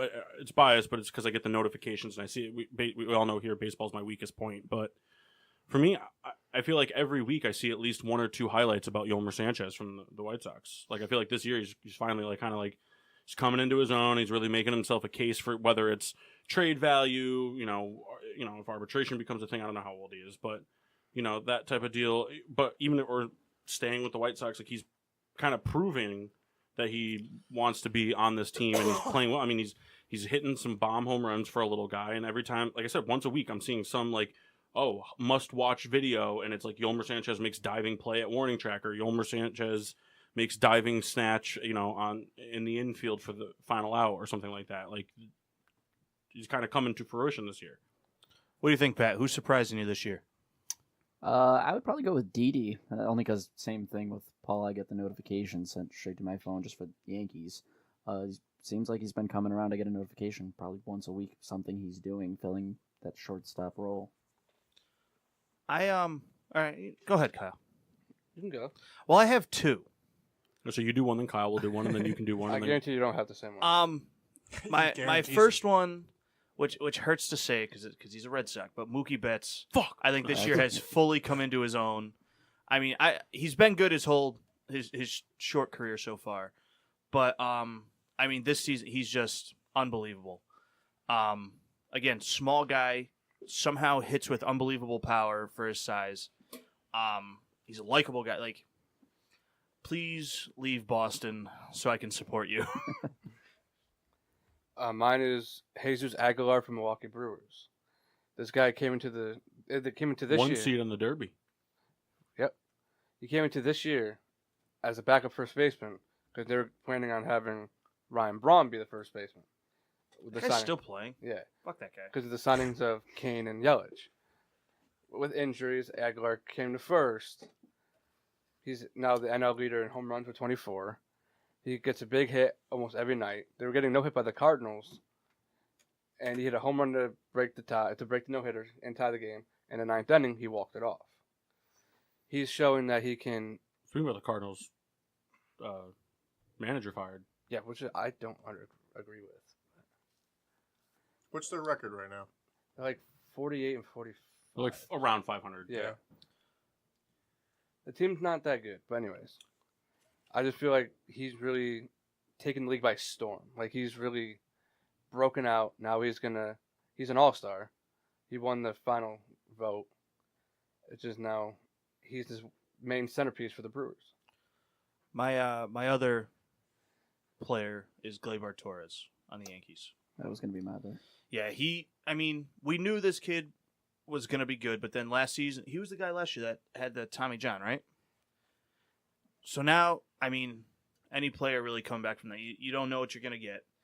And It's different for a position player, though. But not really. It is. 'Cause it's different, yeah, because he's not a pitcher throwing the ball, 100 to 120 times, but he's still got to throw. You don't need the surgery if you're not a pitcher. If you tear the ligament, you need it. No, you don't. Yes. It's not just going to heal do. if It it doesn't matter. tears. You don't need the surgery. Well, Paul explained. Just put some maple syrup on it. What I'm saying, if that's a known fact. If you're not a pitcher, you don't need the surgery. if you tear a ligament in your body, you need the surgery If you make because money your arm throwing will a not ball, function the yes. same way. I understand what you're saying. That it's a different recovery for a position player than a pitcher. I agree with you, but you still don't you still don't know what he's going to be when he comes back. It's a long time, and plus it's a season off. It's not an easy thing to come back from. But he came back and was on like red hot hitting, and was making great plays. And like he was a great player who the Yankees pretty much got for free. I know he's on the DL now, but made the All-Star game. To me, he's definitely been a great surprise for this now like really young Yankees team. He's on the DL right now, is he? Yeah. I don't have one. Everyone's playing to my expectation. So keep it like in the bias family here, but we talk about it sometimes too. But Carlos Rodon, I feel like, is kind of starting to show signs of. He's not going to be an ace ever, but he's showing signs of being like a real solid like 3, potential 2. And he's got the injury bug, so health is a big concern for him. But he's started 11 games this season. He's 3-3, so he's 5 no decisions. But his WHIP is just above 1. I think it's like 1.12 or something like that. He's got a sub-3 ERA on the season. Granted, 11 games isn't a huge sample size. It's enough though on a season. He's been around for long enough that you know what he is. But I feel like he had a lot of expectations when he signed with the White Sox and trying to help turn this rotation around. And it's, that's the one thing that this team really needs is not good pitching, just consistent pitching. You just with the White Sox, you never they have the ability to throw up 14 runs in 9 innings, but they also have the ability to get no hit. So you need pitching that's going to go out there and, we're going to give up about 5 runs. I'm not saying that's good, but just like a line. Like, okay, we need to go out there and score. Like they go out there every day and they have no idea what they need to do. Granted, you should always go out there looking to do as good as you possibly can, but in any other sport, like you go out there, like in football, like the Bears in the 2000s, the Steelers, the Giants recently, out there, it's like, okay, we know our defense is going to be able to keep them at bay to an extent. So we just got to be able to, we got to score when good field position, whatever. But like the White Sox, they go out there. It's like they need to put up 20 runs a game because they have no idea. But I feel like Rodon's been turning it around a little bit to show that solid 2, maybe 3 potential. If we can go real quick, who's disappointing player-wise this season? Bryce Harper. He was supposed to be, to me, he's not an all-star this year. But he's got in because it's in Washington. But 215, not enough for a star Cowboy player. I voted for him while we were in the Phillies stadium. I'm sure you did. I voted for all Diamondback players. That's how I got you that koozie, Kyle. Give that one to Bob. I'll give you mine. Pat? No one I could think of off the top of my head. I don't follow it much. Stanton. In my head, still been hitting pretty well. In my head, I wanted to say Stanton, but he's still having like a decent season. He's not hitting like he was last year, especially like home run wise. He's got like 23. But he's season. still like hitting. Stanton should have 40 home runs. I agree. I'm not saying it's disappointing in terms of baseball. It's disappointing in terms of Stanton. He should have 40 home runs. There's no right. My player is Sonny Gray. Well, he's just he's just he'll pitch a game, 6 scoreless innings, looks great. Next 3 starts, gives up 5 runs each game, last 2.5. It's just, I don't know if he's just not cut out to pitch in New York, or I don't know. But he's underperforming well more than he should this year. I know we said players, but can I just say the Detroit Tigers? You see some of the people on that roster, some people I've never even heard of. It's like their whole lineup, dude. Yeah. I know 2 people on that lineup. Yeah, it's unbelievable. But they're also not disappointed because they were supposed to suck. Well, yeah, I guess, but I just figured they'd suck with people I knew. I tell you, that's got to be tough in baseball because it's such a long season to just be bad for a whole season. Yeah, and the thing is, too, even as a Mets fan, we've been bad. But there's some parts you'd be excited about and, have fun with. Being in Detroit, players you don't even know, what fun is that? Come to Greg Schmo bobblehead night. You know who would have been on this list? He's turning around a little bit, but Marcell Ozuna started off pretty terrible. He's turning around a little bit. I think he's batting 270 now. But, I mean, his offensive numbers aren't really there, but he's turning it around batting-wise. At least he's hitting more regularly, but he started off the season pretty terrible. He had high expectations for St. Louis because of what he did in Miami, but Miami, he didn't have any pressure on him. St. Louis, that city expects you to make the playoffs every year. Yeah. True. You know what's funny with St. Louis? It seems like they're finally not having people come out of nowhere and being good. It's finally caught up to them. I'm very happy about it. Now, if we have most disappointing. Wow, give me that. I have another one I'd like to throw in there. Marcus Stroman. Yeah, he sucked this year. Was he 2-6 and he's got a 5 ERA? Besides being hurt and everything, he lost his hearing for arbitration. But the Blue Jays thought he wasn't good enough. That made him pissed off. And now it's showing. Yeah, I just don't think he wants to play in Toronto anymore. But still. Yeah. 2-6 with a 5 ERA is not helping him go anywhere else. No, yeah. Trade rumor. I mean, what do you think, Kyle, the Phillies need to do? Judge and Stanton for a popcorn machine to the Royals. I think they need to add an experienced bat. Extra butter popcorn machine. And another starter. I think their bullpen's getting healthy, so they'll be okay there. With Nisha coming back, Garcia's coming back. Maybe another left-handed reliever, because they all suck on the team, but that's whatever. If they can add Machado for not the entire farm, but if they give up Carlos Medina, Adam Hazley, and one other top prospect, I think that's enough. I know it would never happen, but how much shit would the MLB fan base how much would they lose their shit if we just saw like Judge and Stanton for JD and Betts? If that just happened, if they were just hey, we're doing this right now. Do you think the MLB would just completely lose its shit? I would. It would be incredible. It would be incredible. Could you imagine? That would hit me pretty hard emotionally. Well, I can cheer for Betts now, but fuck Judge. You know who would really have a hard time with it? Chris, your cousin. He'd have to kill his dog. His dog's name is Judge. You'd have to just get rid of it. Can't rename it. I mean, for the Yankees, as far as trade deadline wise, I know the hype for Machado was there, and again, if it ended up that they got him, awesome, that'd be great. But they don't need him. I mean, not to say Andujar is just as good as Machado, but Andujar's having a great season. And he's young, he's under team control for a long time. The Yankees don't need another crazy bat in the lineup. We need pitching. We need another reliable starting pitcher. Somehow CC is still having an incredible run. He looks great every time he pitches. Because he ate 5 tamales before the game. But I mean, he's only bad when he tries to diet. I need them. I want them to go get another starter. To like who? I don't know. You looking for a really good starter, or just somebody solid that's going to go out there and give you a good 7 innings on the mound? Well, just good 7 innings. Bartolo Colon gives a good 7 innings on the mound. If he came to New York again, I would love it.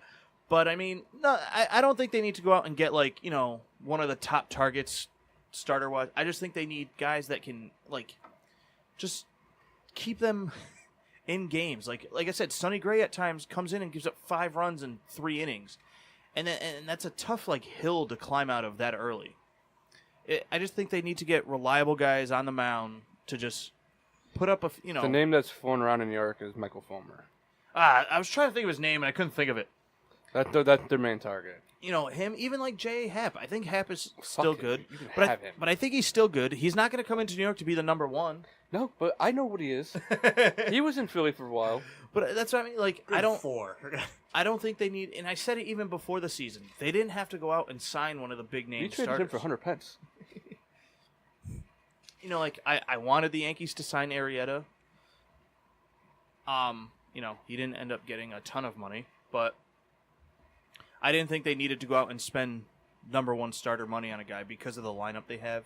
I think they just need to invest in getting a more Say it, Mark. reliable Say who you want.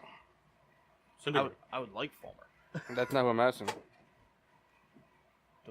Cole Hamels. Hamels. I don't want Cole Hamels because I talked a lot of shit about that guy. White Sox need to trade Abreu.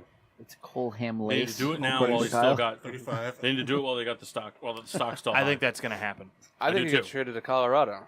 I don't give a shit where he goes. Just they need to just get rid of him. Oh no, I love Abreu. I would love to keep him, but they're not going to. And if they do, it's going to be for way too much money, and then they're not going to be able to deal him when the time comes. They need to do it now while he's hot. He's been playing really well as of late. He's having a decent season. Well, that doesn't mean anything because everybody gets one, but everyone gets one, Peter. But I think that's what they need to do. All right. Do you have anybody, Kendall? Good. All right. So, real quick before we sign off, we have all kinds of stuff to do, reviews, all that nonsense. But Pat, who's the greatest wide receiver in the NFL right now? all about that. Antonio Brown. As much as it pains Why? me to say. He led the league in receiving yards last year, didn't he? Even though he 4,000 receptions. Don't be mad because your guy always gets hurt. Kyle, you want He's to talk his about go-to. injuries He's when you have reliable. Le'Veon Bell on your team? See, it was a good question. That's why I wanted to ask Pat, because doesn't like the Giants, but he also doesn't like Kyle. So it's like I would put OBJ at 3. Whoa. behind Julio. Yeah.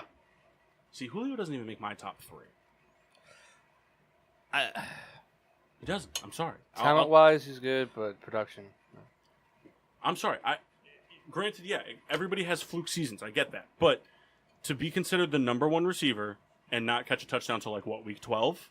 Sorry, don't care. Matt Ryan's an all-star. What a week 12, though. Did have a big did have a big game that week. It doesn't matter. I know, But we're I'm being saying, funny. Played him in fantasy. I know, but I'm just saying, that doesn't add up. And it's not like you can't go out and blame it on your head coach and your quarterback because he's got a good head coach and he's got a good quarterback. So that's just it's inexcusable. And I also think that they have Mohamed Sanu and stuff like that, but really before Sanu, Julio Jones has kind of always just been the option on the team, like the AJ Green type of thing. AJ Green, I'm not saying he's not good, but AJ Green will always look way better than he might actually be because who the fuck else is catching the football on that team? Right. Well, Eifert when He's in my- healthy, which is never, but I know Yeah. what you're saying. It's so. I don't know. For me, Julio Jones isn't even in my top 3. My top 3, if I'm going to do it in terms of talent, production, if I'm going to go through all that, it's probably going to be in no specific order because I don't feel like fighting with anybody. But it would be Brown and Beckham would be in there, and then for my 3, it would DeAndre Hopkins. probably be DeAndre Hopkins.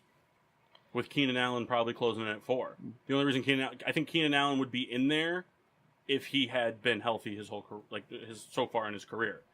Because what a fucking year he had last year. He did. DeAndre Hopkins is so good. Yeah, he is. It's going to be interesting with Watson being...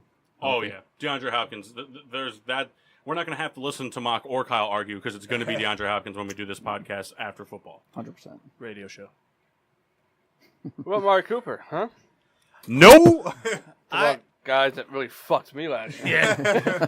Yeah, sucked all year. Put up 50 points against you. 70. Yeah, 70. Is. I Sort of Julio Jones, that fucker. You were playing Eric, right? I lost 2 games last year, both because of wide receiver that did nothing all year. It was like the year that Kendall went almost undefeated. And then I just happened to, I picked up 3 free agents on Saturday night, and they all had fucking days, including Zach Stacy. Remember him? Yeah, the modern day Deuce Staley. Zach Stacy threw up 40 points. France won the World Cup, guys. France won the World Cup. Right, well. We. So, Kyle, what are you doing? Kyle, your people. What are you doing? Nothing. Private stock. Private stock. I'm thinking Whoppers on brioche buns for all. Yeah. To Vier Henry, baby. Baguettes. To Vier Henry. Quick 8-second chug out of the private stock. No. Quick 8-second chug. I gotta go to work. But 7. I tell you, I am so excited for this year of football. I'm so excited. I mean, I'm excited, but it'll be gone. Can't get worse for you, Mark. That's what I mean. Like the Giants last year really broke hearts. It'll be gone for me like We should do 6. We should do something for Pat if he finishes over 500 in fantasy. Let's not push it. Pat's usually decent at fantasy, though. Not last year or the year before. I can thank DeMarco Murray for that in 2014. 1,800 yards. Yeah, first 7 games over 100 Then you yards blew every it game. and lost to Chris. Well, I mean, Yep. DeMarco Murray blew Then I it. had to kick him out of the league. No, Kyle, you didn't have to kick him out of the league. You were just mad. I No, didn't we want had to. to because everybody, like the one random person we choose is it's either Kyle or that person that wins it. This year that hopefully, broke. Oh no, well you said Kyle, but we thought for sure it was going to be Vinny this year. It looked like it for a little while. Then his team quickly turned for Oh. the worst. Kyle, Peter says you get a free teabagging Nice. and all your Frenchmen. So get ready. You should get a bib. I am though. I'm so excited for football. Like I keep seeing these things with like Saquon Barkley. I know there's a lot of hype and like I try not to get overly into it, but I'm really excited to see Yeah, the how Giants about this the year. Oakland Athletics, huh? What? What about them, Kyle? They're really real, good this year. Real mean left turn you just Well, took on. I me wanted there. to bring them up. I didn't have a chance to. The 55 and 41. They deserve to be Well, talked it's about. about time to go. Them and the Seattle Mariners deserve to be talked about. Well, you're right. Just not today. Oh, Peter wants us to teabag you. Nice. We're gonna do that in the off-air segment of the show. First 4 weeks of football, I'm all about it. October 3rd rolls around, fuck it. Backseat. But remember, guys, December 2nd, Giants Bears. It's been so cold out there. I don't want to hear it, Kyle. We've sat in every fucking temperature possible Yeah, for the Steelers. don't even give me that shit. Listen, we all thought it was going to be cold that day, but it was No, like 98 it was degrees. cold at the Ravens game. It was Yeah, how fucking about that freezing. Bengals game that we That all was dressed hot. up to be cold for? Not No, Paul. Paul wore shorts and a t-shirt. Paul fucked up. No. And it ended up being right. But Paul did not fuck up. The guy who wore the tiger costume fucked up. Got Be- beat up, too. Yeah, in the bathroom. All right, Be beer reviews. Beer reviews. We have to Well, do beer reviews. No, be beer sure to reviews find first. us on No. Facebook. No, beer reviews. I wanted to Why would you do that? Because I wanted to do beer reviews. All right, first. go. Why don't I have beer? Then review your bourbon. All right. Well, I want everybody to chime in. They've all tried it, but I personally am a huge fan of it. It's got a nice charcoal afterbirth, but it's got a good hint of vanilla in the front of the nose there, like a mild spice as well, and then it just you get the little charcoal to finish. A little bit of a burn, but nothing crazy. It's smooth. Yeah. Sucked ass. I liked it a lot. Kendall, your beer? I had. Wait, Mark, what'd you think? I thought it was good. Yeah, Mark doesn't drink brown liquor. brown liquor before Labor Day. What do you work for, Esquire? I had from the former Speakeasy Payback Coffee Stout. Got a look gangster on it. Very tasty. I enjoy stouts and porters very much like the Riddler. This is from the Riddler collection, and I was very gracious to have it. If you like it, search it. You may find a bottle there because they didn't make good beer, I guess. You will find a bottle there. The Ita IPA from Anderson Valley, I thought it was pretty good.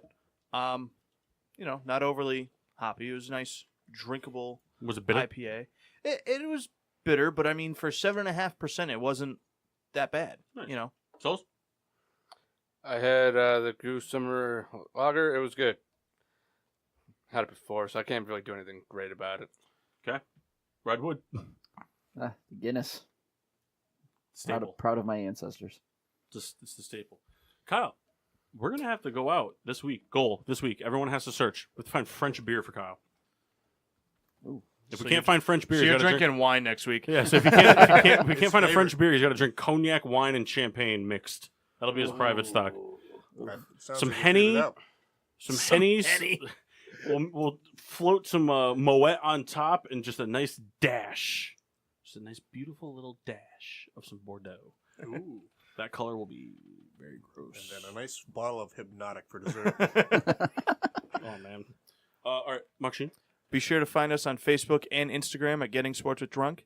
Twitter is GSWD_4. Make sure to use the hashtag GSWD for all your daily uses, whether it's teabagging Kyle or celebrating like a Frenchman. Find us on iTunes, Google Play, and iHeartRadio. We're here every Sunday on the PPRN Radio Network. Be sure to Mostly tune every in. Be sure to tune in every Tuesday and Wednesday night from 7:30 to 10:30 to the Peter Pino Show. Hey, Uncle Bob, just in time. Send us off. I just ripped some serious ass over here, and it stinks. Yeah, it's hot in this room. No so- circulation. There's no show this Wednesday for Peter Pino, but Tuesday night they have Hiss the Villain here in studio. Check them out. That's it. Good stuff. That's it. We'll be back next week for sure. Assuming we have a full cast, we have the Newlywed Game Sports Edition. We've been planning this for like a month and a half. Yeah, I've got so many index cards ready to go. Not sure what the teams are going to be yet, but whoever has Kyle's at the advantage because Kyle always talks about his sports, loves and hates. Loves Bryce Harper. That's Hates true. Manny Machado. Right. Hates Mike Trout. But until then, stay drunk, everybody. Peace out. I'm your hostess, Cupcake the Riddler. I don't know. I kept throwing things in there. I was kind of waiting for someone to chime in. I'm your hostess, Cupcake the Riddler. I'm Mark. Sheen Washable. Yep. I'm Soze. Did you forget your name? I'm thinking of which one I was going to use. I thought it was out of breath. Like, And Crash Bandicoot. ooh, and I'm the Red Baron. Yeah.